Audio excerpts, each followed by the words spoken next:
ఏదైనా interesting video చేయాలని ఆశగా ఉన్నిందండి. సో మీకు చూస్తేనే అర్థమైపోయి ఉంటుంది ఏదో ప్రయోగం చేశానని. ఇడ్లీ పిండితోటే చేశానండి. కళ్ళకు వచ్చి మిరియాలు వేశాను, స్లోగా వేసుకున్నా ఎక్కడ మునిగిపోతాయో అని.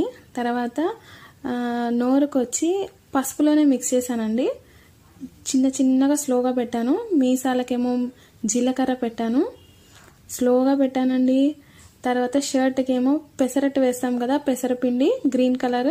సో షర్ట్ కోసం గ్రీన్ కలర్ వేశాను. స్లోగా సగం బాయిల్ అయిపోయిన తర్వాత చెవులు పెట్టాను, పైన ఫ్లవర్ లాగా పెట్టాను. కట్ చేసేటప్పుడే ఇంకా జాగ్రత్తగా కట్ చేశానండి, ఎక్కడ కట్ అయిపోతుందో అని ఒక టెన్షన్. కట్ అయిపోతే ఇంకో పీస్ లేదు కదా, ఐడియాగా చేయలేదు, ఏదో ఒకటి వేశాను. పర్వాలే, వచ్చిందని అనుకుంటున్నాను. నచ్చితే కామెంట్ చేయండి, ఒక చిన్న లైక్ కొట్టండి, హ్యాపీగా ఫీల్ అవుతాను. అంతే, మన memes ready. Thank you for watching.